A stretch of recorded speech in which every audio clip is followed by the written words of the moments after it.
વંથલીના સાપુર ગામે ગ્રામજનોએ સરકારી સેવાઓનો લાભ સ્થાનિક સ્તરે મેળવ્યો હતો।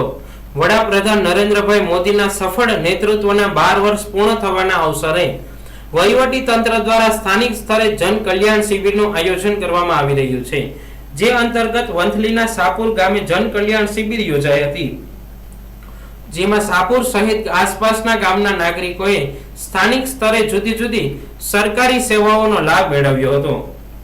વંથલીના પ્રાંત અધિકારી કેપી ગોહિલે જણાવ્યું હતું કે જન કલ્યાણ શિબિર દ્વારા લોકોને વિવિધ સરકારી સેવાઓનો લાભ મળી રહે તે માટે જુદા જુદા વિભાગ અને કચેરીઓના અધિકારીઓ કર્મચારીઓ ઉપસ્થિત રહે છે।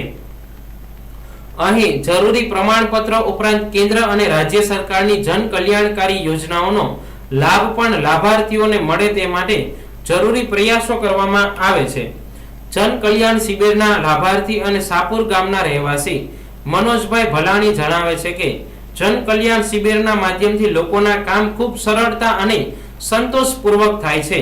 અહીં આધાર કાર્ડ સંલગ્ન કામગીરી સહિત અન્ય દાખલાઓ કાઢી આપવામાં આવે છે। આ માટે જુદા જુદા વિભાગના અધિકારીઓ અને કર્મચારીઓ ઉપસ્થિત રહે છે, તેમજ આરોગ્ય સેવાઓનો લાભ પણ મળે છે। મારો આવકનો દાખલો પણ અહીં ખૂબ સરળતાથી નીકળી ગયો છે।